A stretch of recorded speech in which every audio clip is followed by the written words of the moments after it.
right, you're going? I'm going. Are you going? I'm going. Oh my god, it took 3-4 tries, but we are recording it. It did. Hi, listener. Hi, listener. I'm Marty V. I'm Kate Pryor. And that's Kate Pryor. And this is Romance Writers Therapy. I'm so sorry about the technical difficulty. You keep going in and out. Oh no. Are you turning your head away from something, or do you have your earbuds in? Okay. All right. Can you hear me now? I can. Okay. Do you want to start? I will try. Maybe I'll talk really slow.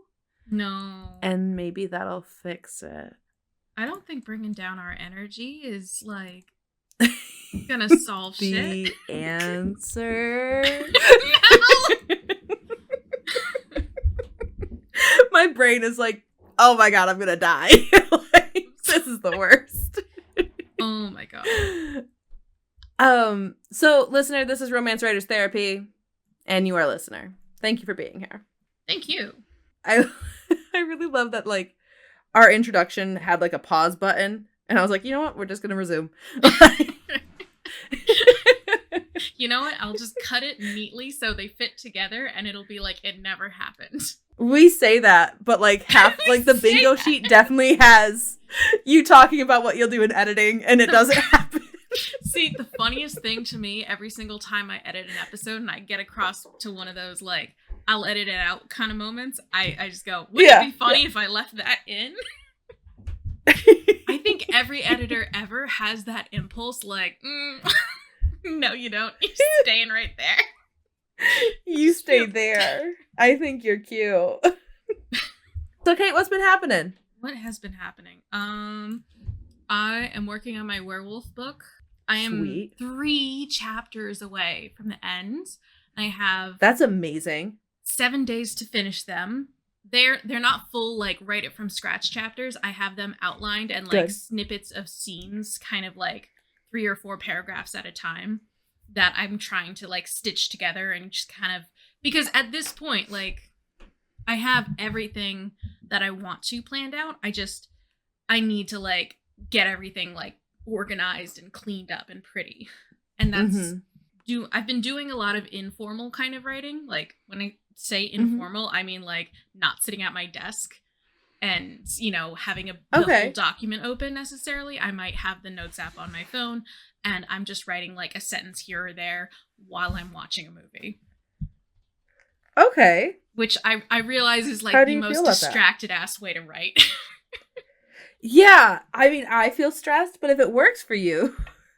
See, I'm sorry to, like, just go off on this tangent. I didn't realize this was weird. No, tangent away. Let's go. Let's do this. I have always done this, that, like, I'm too ADHD to watch a fucking movie just raw dog a movie. Nothing else. Yeah. Yo, did you see how I raw dog that movie? No. Just straight movie. No checking your phone.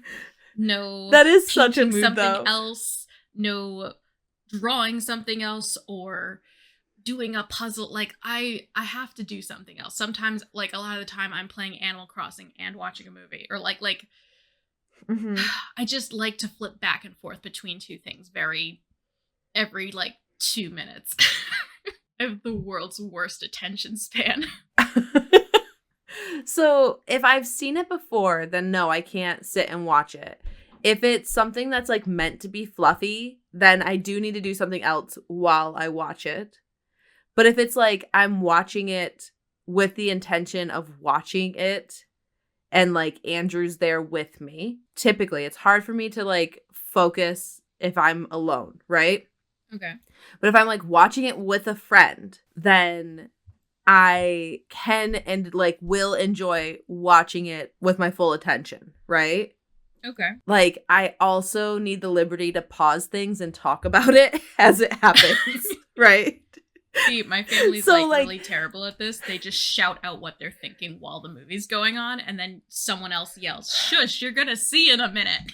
Oh, it's terrible. But no, like, one of my favorite things is like to pause and like have a dissecting moment with Andrew, and we'll just like talk about the scene and the character and what's happening, and like if we think it works, if we think it doesn't work, like the different like mechanisms being used to like make the shot like interesting, right? And so it's because of like that very like fine microscopic like attention that I enjoy it and can focus that hard. But otherwise, yeah, I'd want to play like on my phone. Yeah. There's like I like to watch, I don't know, a lot of little dumb cartoons. Although there's so many fucking good Golden Age cartoons right now, but that's another topic. But like I don't watch with my eyes the whole time. A lot of the time it's like listening and then glancing every like 5-10 minutes and being like, okay, that's a new environment. I agree on most of your points about like if it's a sit down and watch it with someone and like we're consuming the story together, and consuming the story is the activity that like we specifically sat down to do. I do that. If I do too much of that. But like also it's like we're both gonna digest the story and like talk about it, right? Like it is the shared experience of the movie or the story that like means it gets my full attention. Yeah, I get that. Yeah. I do that too, but like I stress out if like I do that too many nights in a row, you know? Yeah. Because like it more of a thing like when we watch TV shows and it's like a long form television, suddenly you're having to like keep up with the plot, because not every, I guess, show has a keep up with the plot kind of pacing or storytelling style. Like, you know, like sitcoms rarely have a continuous style of plot across them. Sometimes they have a very like thin, very not really often referenced kind of plot that just kind of touches here and there. Yeah, like they're very much standalone episodes that like have some tie-in. Yeah, I think like there's a lot of TV out there like that. Oh yeah, like Monsters of the Week TV, like vampire, or like Buffy the Vampire Slayer and like stuff like that. You know, like there was a vague overarching plot too. But then, like, you get shows where, like, we were talking about The Last of Us and Fallout, and there is a plot you have to, like, be all cylinders firing, kind of, like, keep up with it. Pay attention to every detail kind of thing. And so I stress out whenever it's something like that, and it's like we're watching, like, 2 episodes every night because they're so long. Okay, that's, like, one of my favorite things to do, is to, like, watch. Yes, it really is to, like, stay up too late watching like episode after episode after episode about this story that really builds on itself. Like I absolutely love it. There is not too much I could get. Andrew is definitely the person like, lady, we gotta go to bed, right? And then like we have to wait a whole week before we get to watch more episodes, and I want to die. And then he'll be like, I don't feel like watching that. Can we watch something else? And I'm like, yeah, that's fine. Yeah, I get it. It's really intense. I get it. We keep coming but I back want to die. Andrew and me doing this things the same exact way. Like, I feel like I would get along so well with Andrew. When I see you in Michigan next month, I'm gonna like struggle. Be like, no, he's my friend now. I know. Andrew, but she was my friend first. Andrew, you're on the podcast now. Oh my gosh. Okay. So story time. So I randomly thought of a question that I thought was really funny, and I knew what Andrew's answer was going to be, but I thought he'd think about it more, right? And so like we're sitting on the sofa. This is like literally like 5 years ago, probably longer, right? And I just look at him and I go, who do you think is funnier, you or me? And he goes, psh, me? You did tell me this.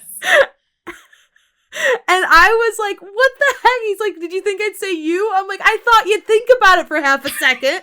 Like, God.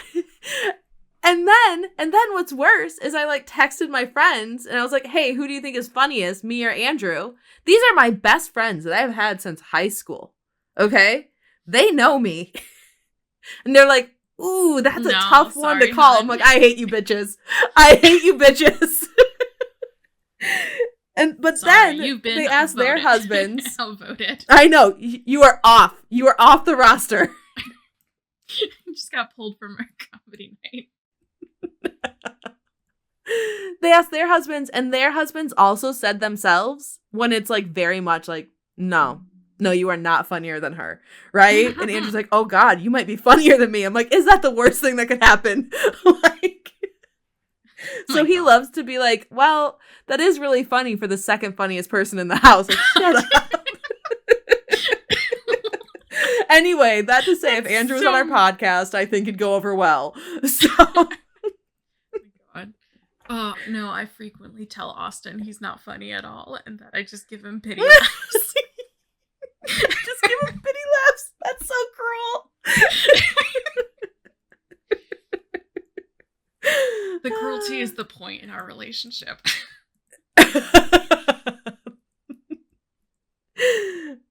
Okay, so I probably should tell you what I'm doing, right? Should I do that? Have you told me what you're doing? I did talk for a while about what I'm doing. I mean, did we really? Because we just talked about other things too. We talked about how we consume TV, which did play a part in my thing. This is true. Okay. So I have been reading a lot. Ooh, okay. And I have been working on my release. Yeah, of Hazel and Elijah Find Out. I have been sending out arcs, and I did this really great thing where I was like, I don't want to have to come back to these like, you know, Amazon or Drafted Digital and upload the image. And so I just uploaded it when I was like doing the pre-order, right? Okay. I did see that because like I clicked and shared. So the image is live everywhere. The cover is just live, even though you haven't technically revealed it yet. I haven't done the reveal. I was like, all day today, I'm like, you gotta just sit down and do that. I'm like, no, I got other things I gotta do. So, but yeah, so I'm gonna do the reveal like tonight. Exciting. And talking about the cover. Anyway, I had an ARC reader be like, oh my gosh, I just found it on Goodreads and I love the cover. I'm like, I know. It's so great. So, yeah. Oh my God. But yeah, so I'm sending things out to ARC readers and I have to do the cover reveal like tonight. I haven't really been making time for writing right now. But just because like, you know, when I would be writing, I have a project I need to focus on, which is the release. And like, doing all the release stuff takes time. Like, it really does take up your whole day. Which is like... Yeah. You had expressed concern about when I come visit next month, doing, like, because the release is happening, I think, that same weekend. Not weekend. That, like... It's, like, literally the day after the concert. Right? Okay. Yeah. I don't know. Like, do you have, like, your checklist of things you want to get done? Like... Yes. You have, like, a whole schedule. Well, and, like... Really, like, what I want to do is kind of draw the release out, right? Interesting. So, yeah. So what I want to do is, like, a week from release, start doing a couple, like, lives and maybe do, like, a Facebook takeover or something along those lines. Try to prolong the algorithm pushing the book, right? Okay. And so I actually want to put less pressure on the actual release date and try to have like, okay, so the release date's going to have a peak and then try to just keep the numbers up for like a week or two after, right? Yeah. As opposed to like really pushing hard on release day. Yeah. So that's my plan. I dig that. I think that's a good marketing strategy. Yeah. Like, I think at that point I will also want a little bit more of that like dopamine hit of like people talking about the book and stuff like that, and so like doing a couple activities like after. Does that make sense? Yeah. No, I think like I was having a thought about how much do you feel like you interact with or seek out your reviews like when you're doing release stuff? I end up checking my reviews quite a bit leading up to release. Okay. I like to like make graphics and stuff like that. I'm also just really curious. I'm just a curious little kid. So I end up, you know, kind of being saturated in the reviews anyway. Mm-hmm. And what's great about it is like the ARC readers, like for the most part, you've already talked to them, right? Yeah. And so, like, they're going to reach out to you and, like, you know, share their thoughts and, like, stuff like that directly to you. Yeah. So, did that answer your question? Yeah, I think. There's so much discourse lately about, like, arc reading. Not arc reading, but, like, what's appropriate on both sides, like, for authors and readers lately. And, like, it's been discussed so fucking much. And some of the takes on, like, either side are, like, absolutely wild.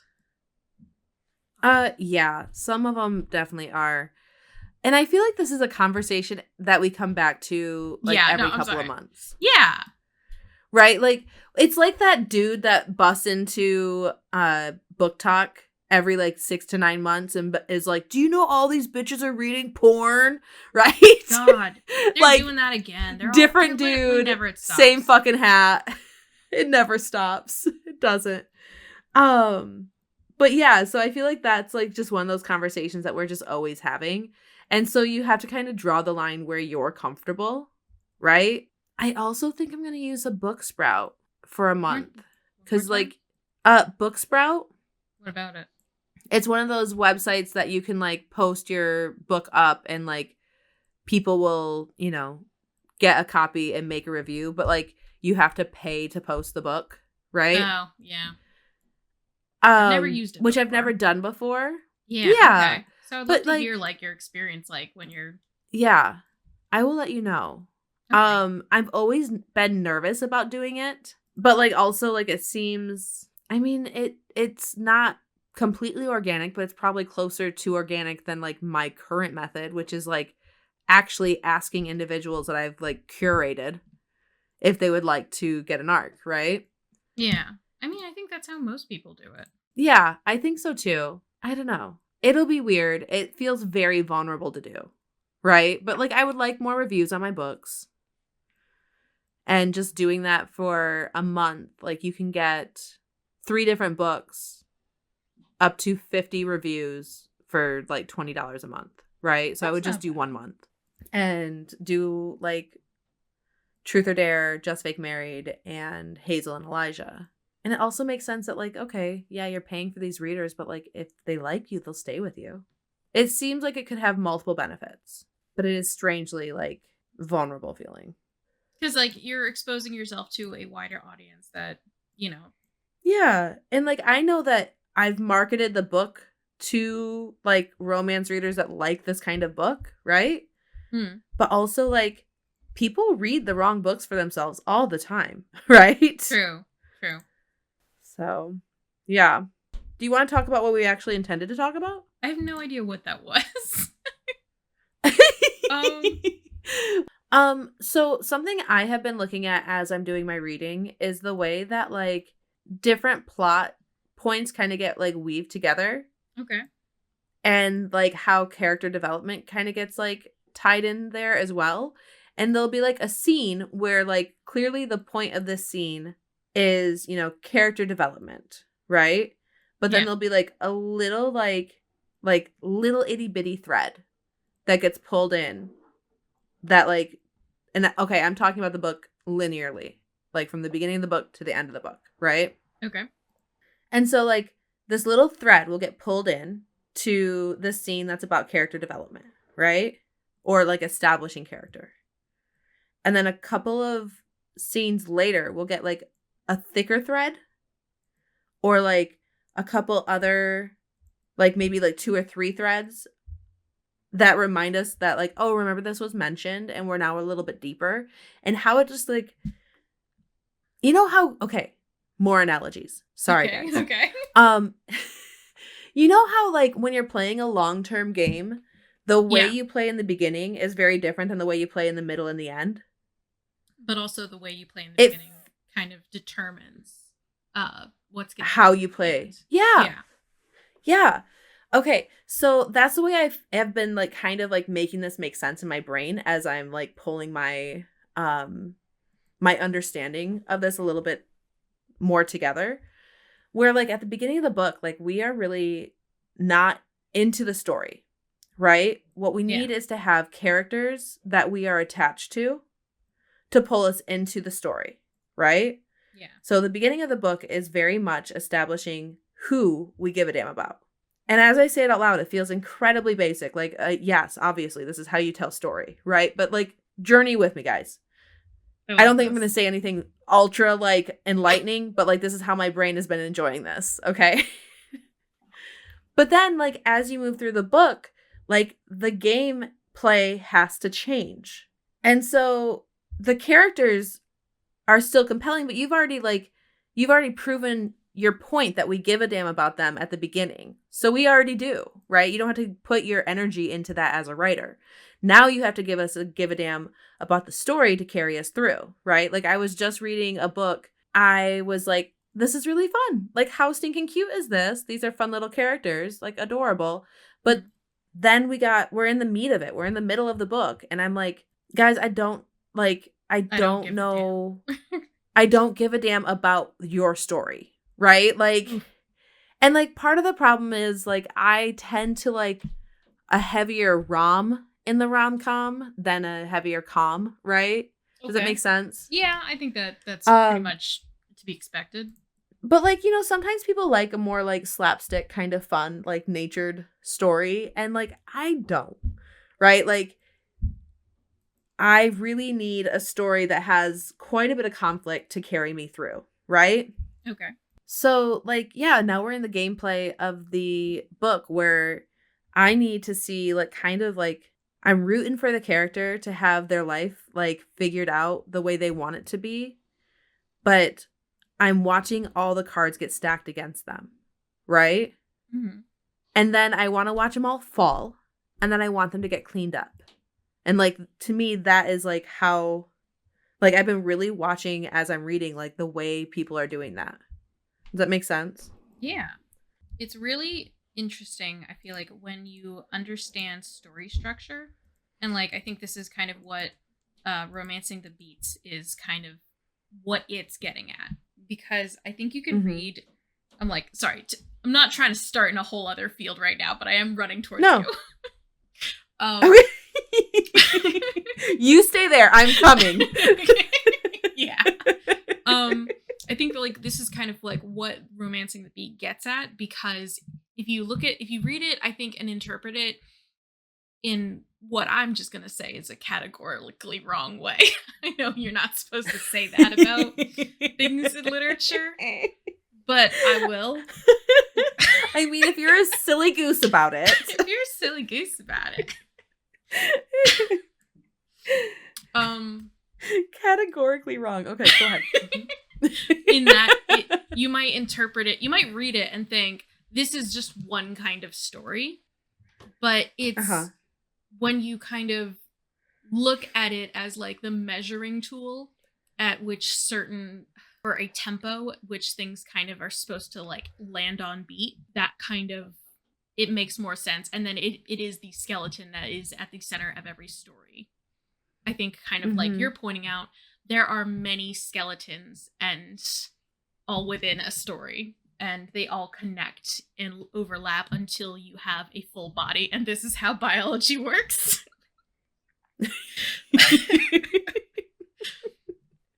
Oh, I'm sorry about this eldritch fucking imagery.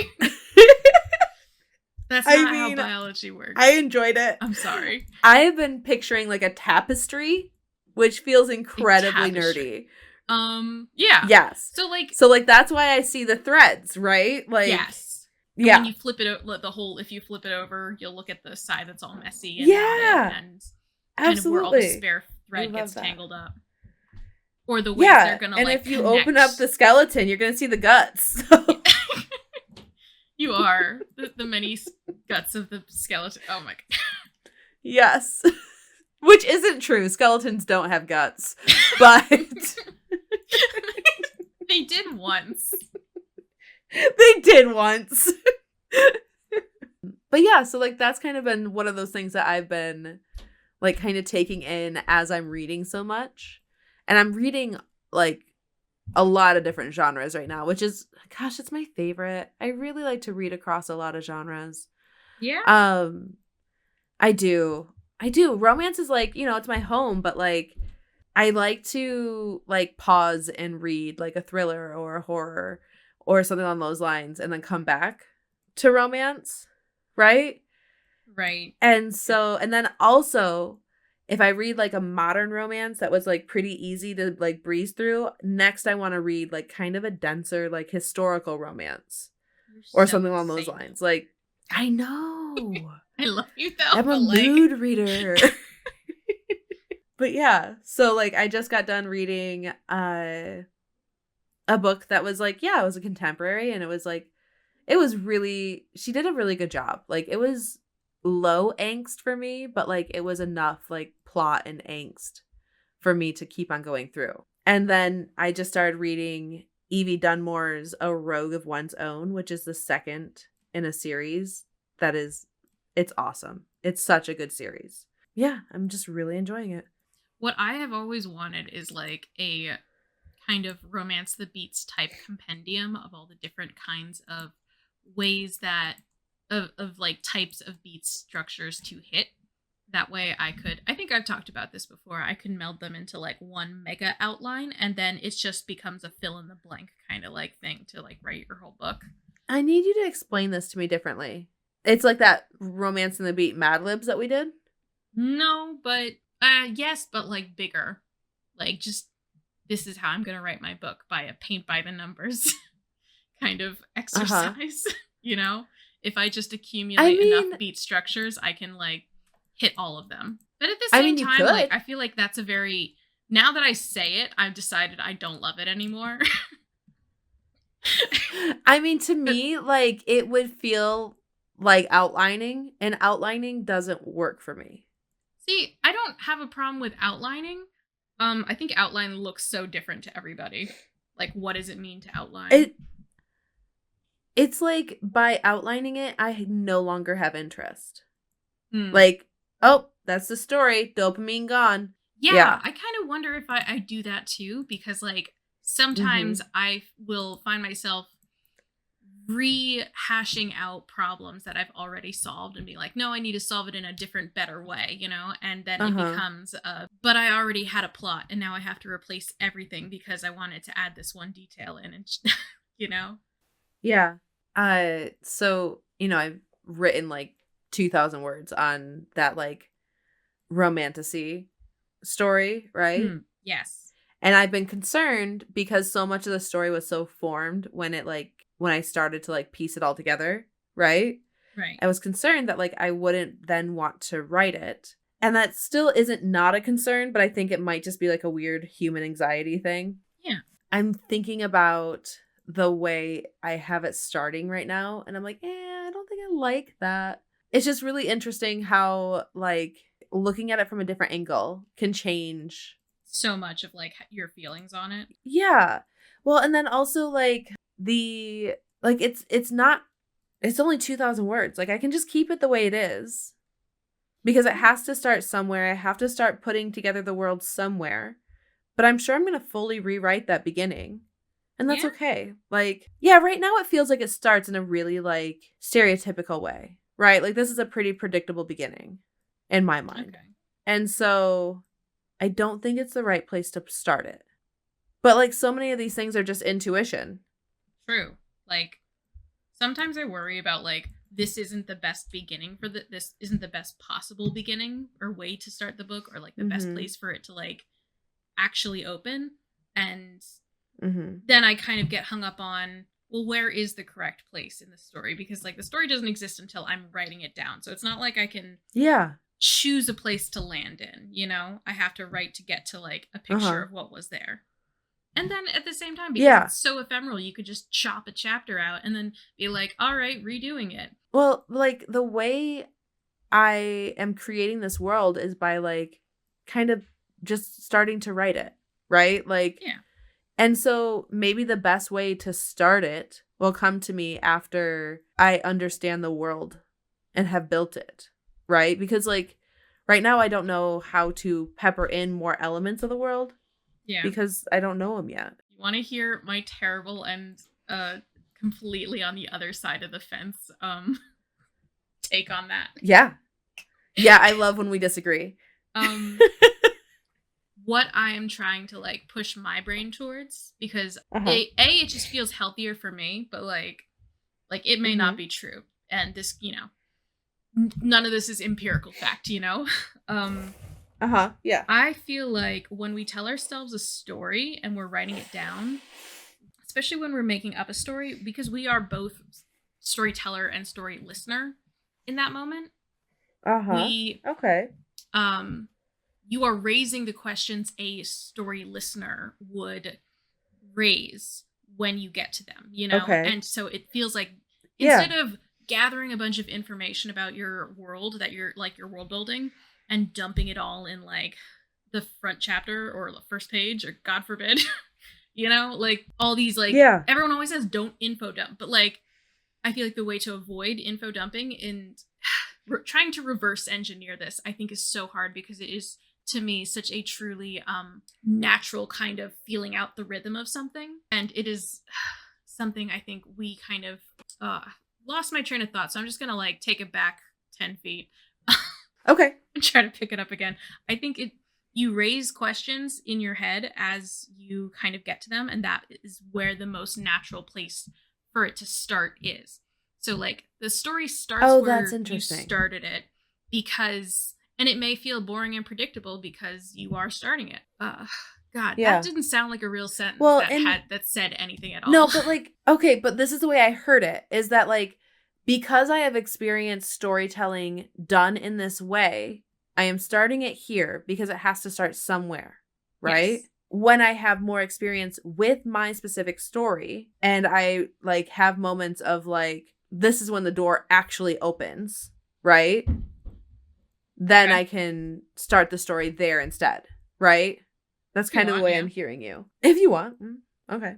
I mean, what I'm saying is like where you did start it the first time is, in my opinion, starting where you start things the first time comes from an instinctive place that speaks the language of narrative pacing because of what you've absorbed from watching and taking in other media.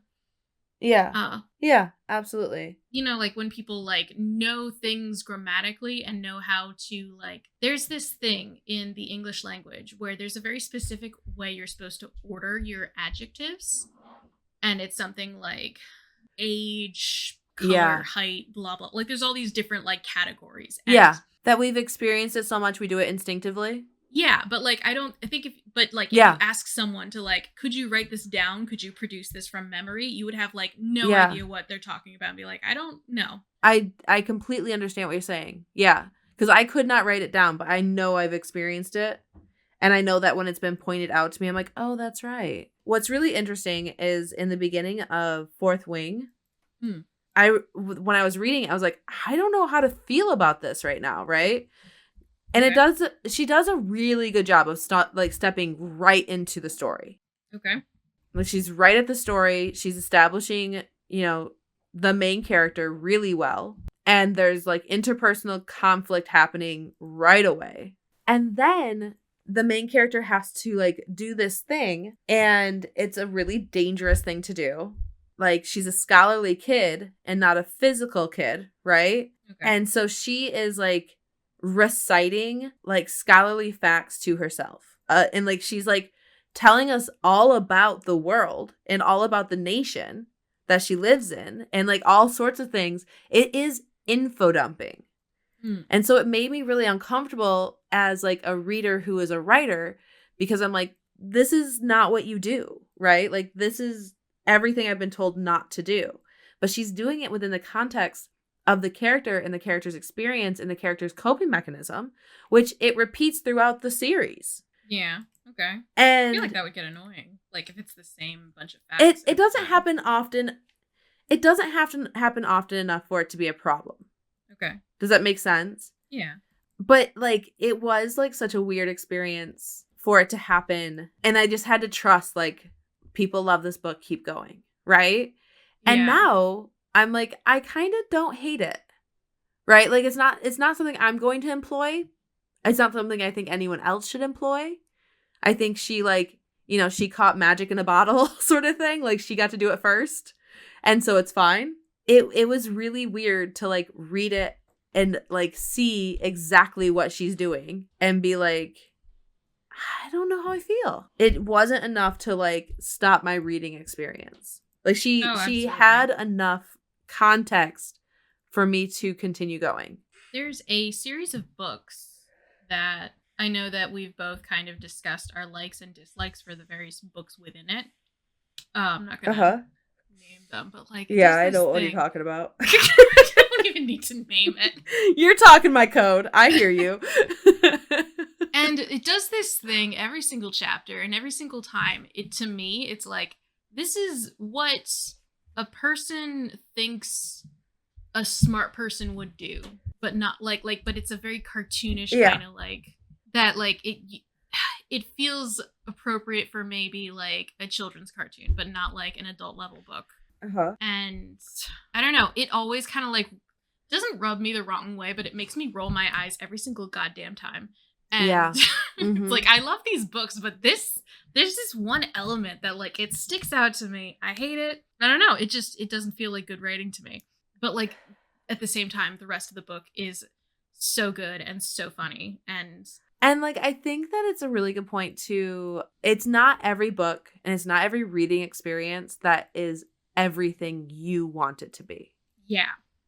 Right? And like, that's such a good thing to remember as a writer as well. You're not going to appeal to every aspect of your reader. Like, each individual reader is not going to love everything you put into a book. There will be something that they're like, really? Right? And that doesn't mean that they can't enjoy the book, and it doesn't mean that they won't recommend the book to other people.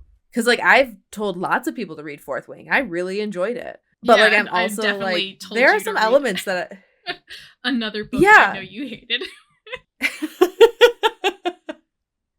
But like, there is such an element of like, even when I tell people like, you must read this, I'm like, there's still like this thing that I'm like, guys, there's gotta be a better way. Right? Like, right. This doesn't really work, but I'm fine with it. You know what? On the same, like, on the opposite side of that coin, I feel like when I'm writing a book, sometimes I say, you know what? The book can't be perfect.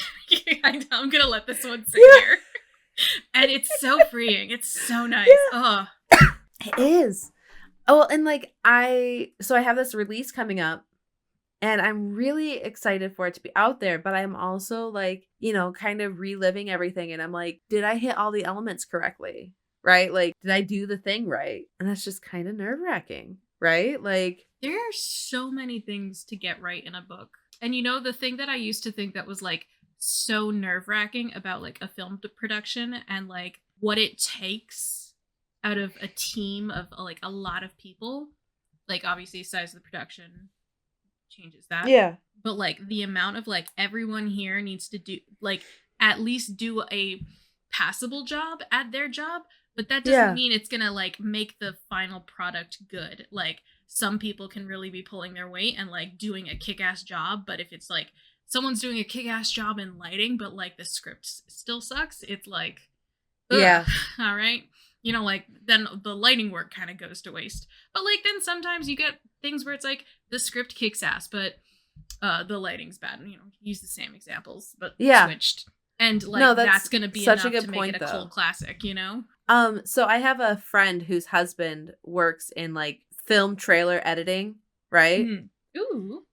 And yeah, it's pretty cool. He like says for himself that he works like at a crappy studio, right? They make bad movies, right? Okay. And he'll like show her trailer and she'll be like, that looks really good. And he's like, I'm really good at my job. Like,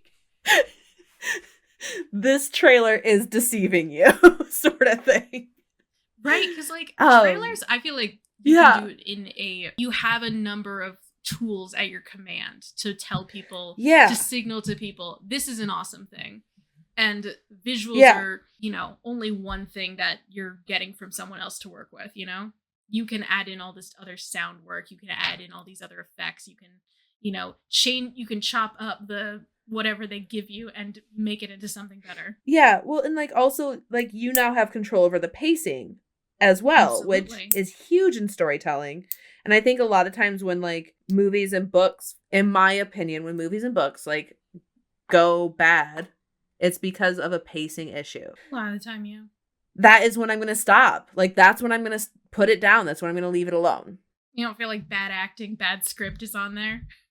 Yeah, but like even like something that is really well executed, but like the story lulls. I'm trying to think of an example that like, you know what I mean? Like you can have everything right, but if they throw in a scene or two too many, or they take too long on a certain subject, now it's just a little bit like tarnished, or I might just walk away from it entirely. There are so many like TV shows I've never watched the final episode for, and I've watched seasons of it, but like that final season or the season before the final season just went so slow, and I'm like, I don't have it. I don't care enough. I know I watched 9 seasons before this, but this 10th one's a real dud, you know. Like I don't know. And like obviously bad acting and bad like story, but then I'm not even gonna play with it, right? Yeah, I mean, I think, see, for me, I will stick out bad pacing, but like banter, especially bad dialogue, bad banter will make me like leave immediately. You know, like, I mean, like bad dialogue and stuff can be super embarrassing to watch. Oh yeah, like the secondhand embarrassment. Yeah, like that's the feeling it makes me feel. Yeah, yeah, 100%. Here's the thing, my thought, because so growing up, I had my brother. He could not stand an awkward moment in a movie. So he would get up and leave the room, and then he would be like, "Can I come back in?" And like it would. Because he hated funny. like those moments so much, and I would just kind of like watch through them. I remember, like, God, you can just tell everyone in my family has super bad anxiety. God, but like I remember thinking at one point, upon reflection, like, I see all of it. There was a point where he was like, you know what, they don't write movies like they used to, and I was like, yeah, it seems like whoever in Hollywood has like a weird embarrassment kink just stopped writing screenplays. And then he was like, yeah, right? It like, ugh. Like, God, what was with this like 90s block of movies that like it was just so painful to watch, you know? Absolutely. Well, because like that was exactly what I was thinking, was like that poor boy, like what a terrible time to have this anxiety, and the way that like stories were being told, because like that was like the crux of everything was like humiliation. Right? Like, and it God, became the 90s like had like the biggest humiliation kink. It was so fucking absolutely bizarre. And I think but it then absolutely in warped the our aughts, idea of sarcasm. Oh yeah, but then in the aughts, like humiliation became humor. Yeah. Right? Yeah. And so I'm sure that it has sucks always for been him. Humor in like one way or another, but they really like leaned into it. They really leaned in. They're like, oh, mockumentaries, you don't say. Like, jeez. So Kate, should we give a piece of writing advice? Do you think it's time for that? Do you feel like we had a cohesive episode this time? I feel like we had some good moments. I don't know that we had an overall theme. I think we had some good moments. Well, I wouldn't go as far as that. Well, do you want to talk for a couple more minutes so maybe you have a little more to edit together, or? No, I think I'm just going to name this one We Ramble About Whatever. Number 2. Number 5. I think we've done this a number of times. We ramble continuous. Okay, Kate, so what's a piece of writing advice you got? What is a piece of writing advice? I had to fucking write down the other night, it's a romance novel. It's okay that there aren't that big of a stakes. It's okay that you just want to write them being happy or the things that make you happy. And like, I just have to fucking keep talking myself off that ledge of make it something that I feel like it has to be because this is the standard of stories in my head versus like, this is the story that I want to read, you know, because it contains all my favorite things. You know, I really just keep coming back to deconstruct like the idea of what makes a good story in like these kind of archaic measurement systems of what is good. I think also because our society has not valued like romance as any level of subject matter, right? Yeah. We don't see like the romance as plot, right? Like the stakes are, can they make it? Right? The stakes are they want each other, but they won't be together. And literally, that's the stakes as every a reader, time. And I always feel like I'm having to rebuild it from the ground up. And it's like, why are you doing this? Yeah. You don't need to do this. Well, this and is like extra steps. Why are you telling yourself it's not plot or story? Because which is what I tell myself, because this is literally the genre you write. This is plot and story, right? Like literally. So no, I feel that. My piece of writing advice: trust the process. Trust the process. Like, you know what? That's trust the process.